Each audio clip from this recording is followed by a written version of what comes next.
ఈ మధ్య కాలంలో ఒక ఆయన ఓఫీర్ అనుకుంటాను, ఆయన వేదాల్లో యేసున్నాడు, వేదాల్లో యెహోవా ఉన్నాడు, వేదాల్లో ఇంకా అసలు వీళ్ళకి వేదాలతో పనేమిటి?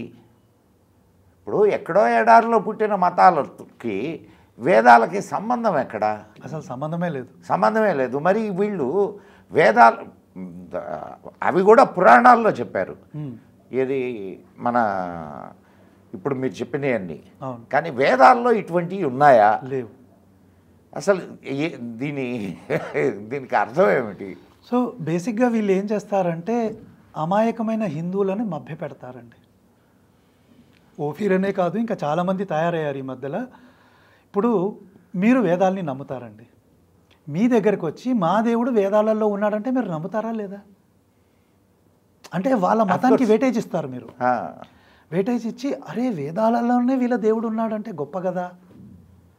కానీ ప్రాబ్లం ఏంటంటే వేదాలలో వేరే దేవుళ్ళ గురించి ఎందుకు ఉంటుంది? ఇంద్రుడు, రుద్రుడు, విష్ణువు వీళ్ళుంటారు వేదాలలో. ఆదిత్యులు వీళ్ళుంటారు. అవి దేవతాశక్తులు, వాళ్ళ గురించి ప్రస్తావన ఉంటుంది. కానీ వేదాలలో వీళ్ళ ప్రస్తావన ఎందుకు ఉంటుంది? పురాణాలలో ఉంటారు. పోతే పురాణాలలో వాళ్ళ మతం ఎలా తయారైందో కూడా మన పురాణాలలో స్పష్టంగా ఉంది. ఇన్ఫ్యాక్ట్ ఒక భవిష్య పురాణం నుంచి ఒక ఇది చెప్తాను మీకు. ప్రతిసర్గ పర్వాన్ని వీళ్ళు జనరల్గా కోట్ చేస్తుంటారు. అక్కడ శ్లోకం ఎలా ఉంటుందంటే, ప్రపంచంలోని నమ్మకాలు మతాలు విష్ణువు వల్లనే ఏర్పడతాయి. ఏదైనా సార్ ఇప్పుడే అనుకున్నాం కదా మనం. ఇప్పుడు ఏదైనా ఆయన ఆటే, ఆయన జగన్నాటక సూత్రధారి. ఇది నిజమే కదా. ఇప్పుడు ఆయన శివుడి ఆజ్ఞ లేకుండా చీమైనా కుట్టదని అంటారు కదా సార్. మరి ఇవన్నీ శివుడి ఆజ్ఞతోనే జరుగుతున్నాయి అనుకోవాలా.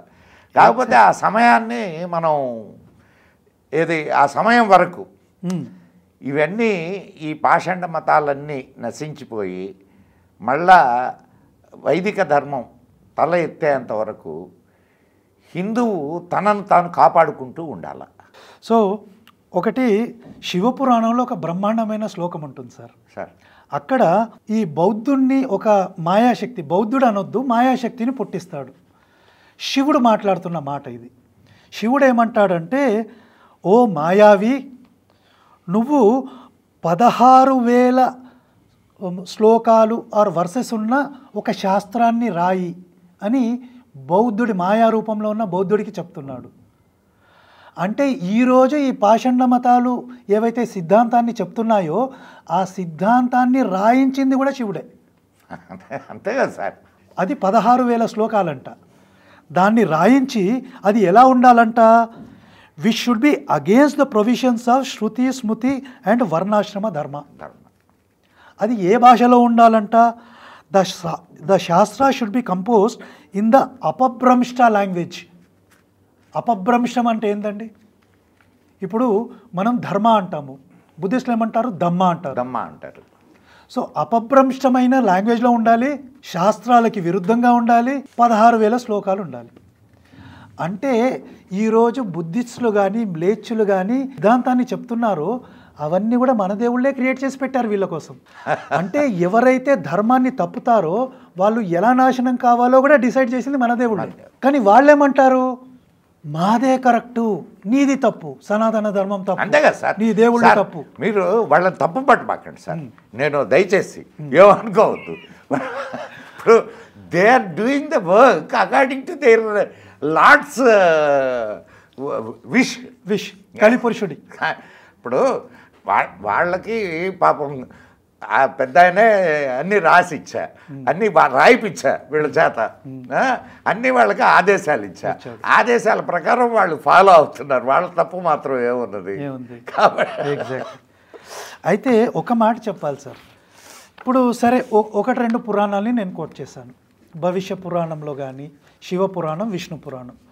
అంటే ఈ బుద్ధిస్ట్ కానీ జైనిస్ట్ సిద్ధాంతాలతో ఎవరైతే ఆర్టిఫిషియల్గా మన దేవుడు తయారు చేశాడో వాళ్ళ గురించి ఒక్క పురాణంలో లేదండి, 8 పురాణాలలో ఉంది.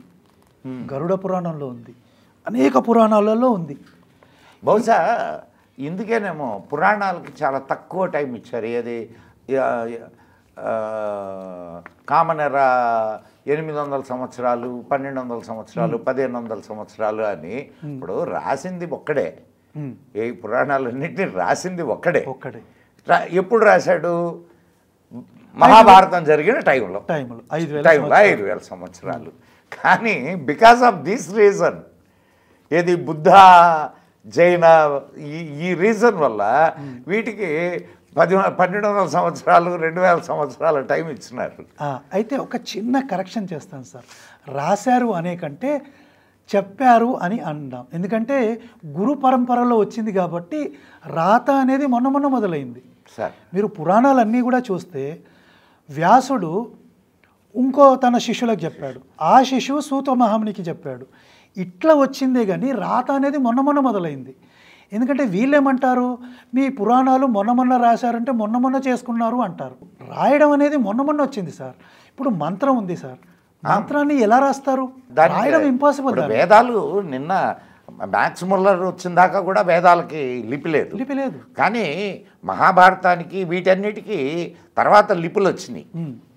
వేదాలకు మాత్రం లిపి మ్యాక్స్ ముల్లర్ వచ్చిన తర్వాతనే వచ్చింది. అవును. సో మీరు ఇప్పుడు అది సౌండ్ బేస్డ్ కదా సార్. ఇప్పుడు దానికి బేసిక్ ప్రిన్సిపలే సౌండ్ని నువ్వు ఇప్పుడు కాగితం మీద పెట్టారు, ఒక సౌండ్లో దాన్ని రిలీజ్ చేస్తే ఒక అర్థం ఇస్తుంది, ఇంకొక సౌండ్లో ఇంకొక అర్థం ఇస్తుంది అది. సో సౌండ్ బేస్ని మీరు ఎట్టా చేస్తారు? రాయలేం, ఓన్లీ కెన్ రికార్డ్ ఇట్.